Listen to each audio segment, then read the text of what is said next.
Estamos de volta, agora com o segundo bloco do Tribuna Independente, exibido ao vivo dos estúdios do canal da Família aqui de São Paulo. O tema do programa Tribuna Independente de hoje é a Jornada da Juventude, que se iniciará no próximo dia 16 em Madrid, na Espanha. Você pode participar do Tribuna Independente enviando perguntas para o arcebispo de São Paulo, cardeal Dom Odilo Pedro Scherer, através do nosso fone fax, o 17 3355 8432, ou através do e-mail, o tribunasp@redevida.com.br. Esse segundo bloco nós vamos abrir com o Padre Cido. Pois é, talvez pode ser que a gente tenha a tentação de achar que esta jornada da juventude, mundial da juventude, interesse apenas aos jovens cristãos. Mas eu tenho a impressão, Dom Odilo, ela também atinge e é de interesse de toda a juventude, de todo jovem, seja ele cristão ou não, não é? Eu acho que a jornada da juventude constitui-se num fenômeno profético. Nós gostamos de usar a palavra profético para tanta coisa, mas aqui é no sentido bonito, profético, de anúncio de algo novo, de anúncio de um sonho verdadeiro, que se torna realidade. O que quero dizer? Ali, supomos que vai ter 1 milhão ou mais de 1 milhão de jovens da Espanha, mas também de cento e quantos países? 170. 170 países diferentes. O que significa? Quantas línguas, quantas origens diferentes, quantas raças diferentes, quantas tradições diferentes, quantas formações culturais diferentes. E os jovens estarão ali reunidos numa grande família. Numa humanidade que vive muitas vezes as diferenças econômicas de maneira gritante, da pobreza, da riqueza, o desenvolvimento social de maneira gritante, com diferenças enormes, e assim por diante, ou até países em guerra, as diferenças religiosas que muitas vezes acabam criando situações de tensão e conflito. Ali, jovens que representam praticamente o mundo todo vão estar convivendo uma semana como numa grande família. Isso é uma coisa muito bonita, é o anúncio do que pode ser a humanidade. É um fenômeno muito positivo de globalização. Ora, eu acho que esse é um fato realmente bonito. E curioso, né, Dom Odilo, que os católicos, os que estão lá, da igreja, eles vão experimentar de perto a catolicidade da igreja. Isso é exatamente o que significa ser católico. Ser católico, ser mundial. É do todo e ser da mesma, né? Do todo, e abrange todos na mesma, né, comunidade. É a grande família humana, né? E a igreja de Jesus Cristo tem esta missão bonita de ser no mundo o sinal, o início da humanidade redimida, reconciliada na grande família dos filhos de Deus. A gente falou do que atrai, do que fora da igreja a jornada atrai. O que atrai tanto os jovens à jornada? Bem, os jovens gostam de estar juntos. Depois ali, é claro, vai haver festa, é música, são experiências de encontro, de novas amizades, mas também vai haver uma série de momentos muito bonitos no programa que realmente são muito fortes, muito fortes. Os encontros com o Papa, as celebrações, as catequeses, momentos culturais em que os jovens vão mostrar na jovialidade, a beleza também da vivência juvenil, e a sua dimensão religiosa.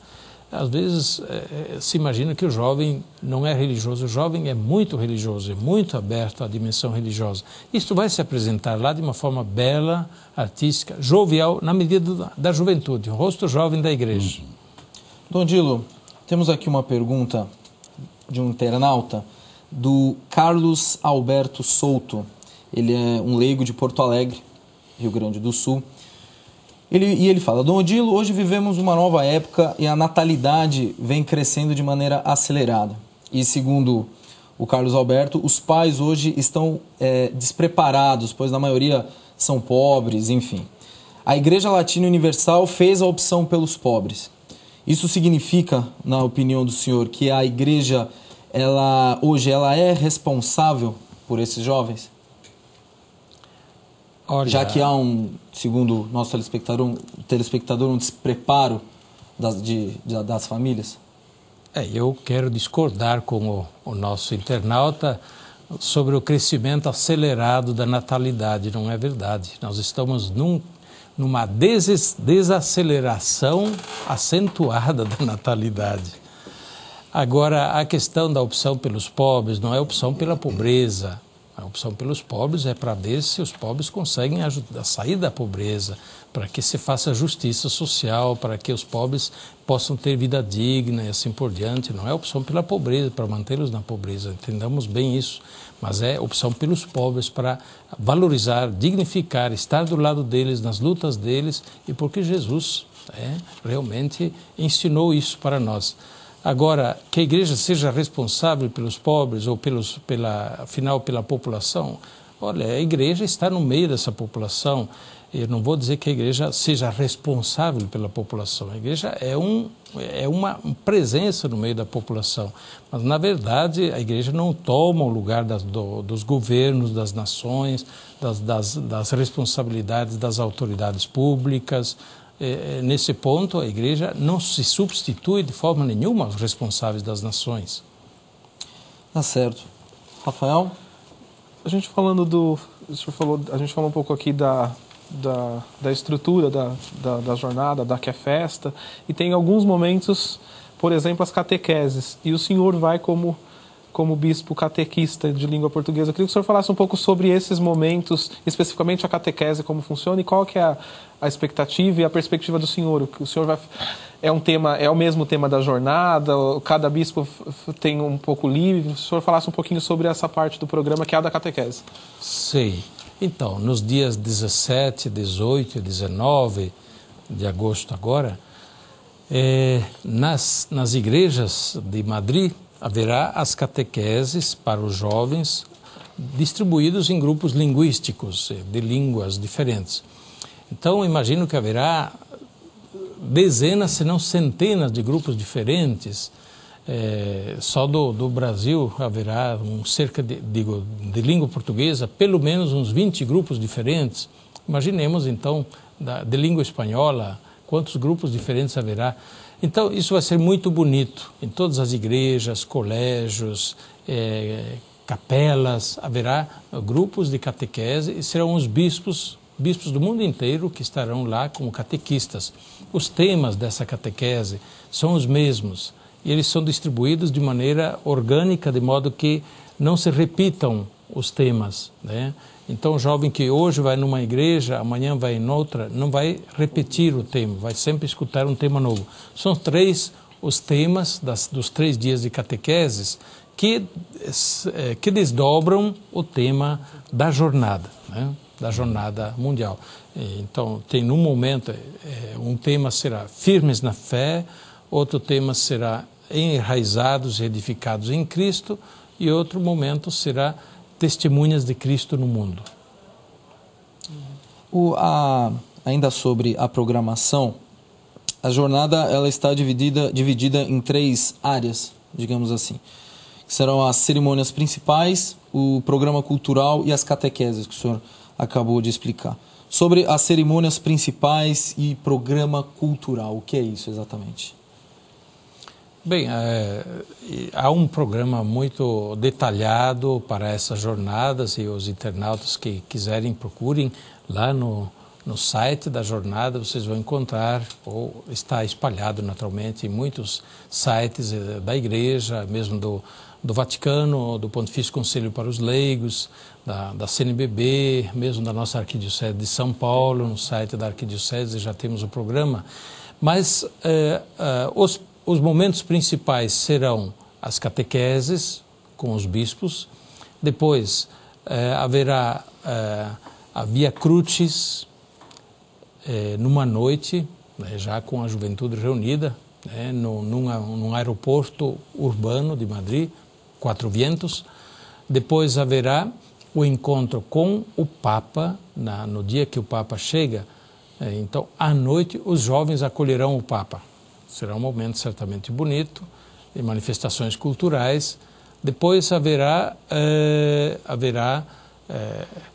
um momento forte que serão as confissões. Isso será no sábado de manhã.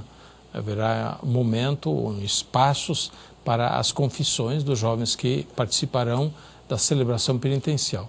Sábado à noite, a grande vigília dos jovens com o Papa, no dia 20, e no domingo de manhã, dia 21, a missa com o Papa, com o encerramento da jornada. Esses são os principais momentos do Papa na jornada, são os principais, né? Momentos da jornada. Certo. E o Papa chega na Espanha dia 18? No dia 18, na quinta-feira, o Papa chega na Espanha e será à noite da quinta-feira, será acolhido pelos jovens num espaço, uma grande praça que tem lá em Madrid. Padecido? Dom Dilo, a gente relendo o Evangelho, sempre lendo de novo, a gente percebe algumas experiências de jovens com Cristo. Cristo dizendo ao filho da viúva de Naim: jovem, eu te digo, levanta-te. Talita cumi, menina, levanta-te. Não é? E aquele jovem rico que queria um sentido para a sua vida. Parece-me que o Santo Padre também insiste muito nisso, que todos os jovens querem esse sentido, não é? E, Dom Dilo, Cristo fascina os jovens hoje? De fato, é esta pergunta que se põe, né? Como os jovens ainda podem ser fascinados por alguém que, se for olhar pela história, viveu há 2000 anos. E eles não veem, né? E que eles não veem. Então, aqui acontece o fenômeno bonito, que é justamente a transmissão da fé. Felizes aqueles que creem sem ter visto, e todos os cristãos, depois dos apóstolos, creem sem ter visto, mas experimentam a alegria de crer e a certeza da presença e do encontro com Cristo. E os jovens, hoje, da mesma forma, se alegram e são fascinados por Jesus Cristo, porque Jesus Cristo propõe um sentido para a vida, propõe valores que vale a pena assumir. Jesus Cristo, digamos assim, não vem simplesmente para resolver todos os problemas com um toque de mágica, mas Jesus Cristo chama a segui-lo, envolve na vida, valoriza a pessoa, responsabiliza a pessoa, o que dá, portanto, sentido à vida da pessoa. Jesus Cristo, portanto, continua a fascinar os jovens também hoje, e a nós, que cremos, a geração dos adultos, toca a responsabilidade de passar aos jovens a experiência da fé, a mediação desse encontro com Jesus Cristo, para que eles também possam, a partir de um encontro forte, profundo com Cristo, segui-lo, gostar e, afinal, viver este encontro ao longo de sua vida, depois transmitir futuramente à nova geração que eles vão gerar. Rafael? A gente podia, eu queria que o senhor falasse qual que é a expectativa do senhor em relação a... O senhor explicou um pouco como são as catequeses. Eu estou falando disso porque o senhor tem recebido muitas mensagens e o pessoal, os jovens, mesmo no dia lá, o pessoal está esperando muito que o senhor encontrar com o senhor lá, e eu acho que também as catequeses, pelo que a gente tem visto, é um pouco também o momento dos bispos, porque está todo mundo lá nos grandes eventos se encontrando, mas dos bispos, dos idiomas, das línguas, os bispos se encontrarem com os seus jovens mais próximos. Queria que o senhor falasse qual é a expectativa pessoal do senhor com essas catequeses. E, Dom Dilo, antes, o senhor vai para a Espanha que dia? Eu viajo dia 15, porque dia 16 tem que estar lá, à noite se faz a abertura da jornada. Então, viajo dia 15 o senhor já está partindo? Partindo dia 15, sim. Certo. Sim, eu terei, como tantos outros bispos, terei 3 catequeses no dia 16, dia 17, 18 e 19. As catequeses serão pela manhã e concluirão com a missa, com aquele mesmo grupo e na mesma igreja onde se dará a catequese. Bem, eu vou estar na expectativa de encontrar muitos jovens brasileiros, portugueses, angolanos, moçambicanos, afinal, ou espanhóis que queiram estar lá também, porque afinal português e espanhol podem se entender. E será uma alegria encontrar os jovens lá em Madrid, nos nossos encontros de catequese, mas os jovens estão livres de procurar, haverá uma grande variedade de catequistas, de bispos. Essas catequeses serão em igrejas? Normalmente em igrejas, mas eu creio que também em colégios, em grandes espaços, afinal, para poder reunir grupos maiores de jovens. Afinal, precisa de muitos espaços para oferecer essas catequeses. Tá certo. Vamos para mais um rápido intervalo e daqui a pouco voltamos com o Tribuna Independente, que fala hoje sobre a Jornada Mundial da Juventude em Madrid, no próximo dia 16. Até já.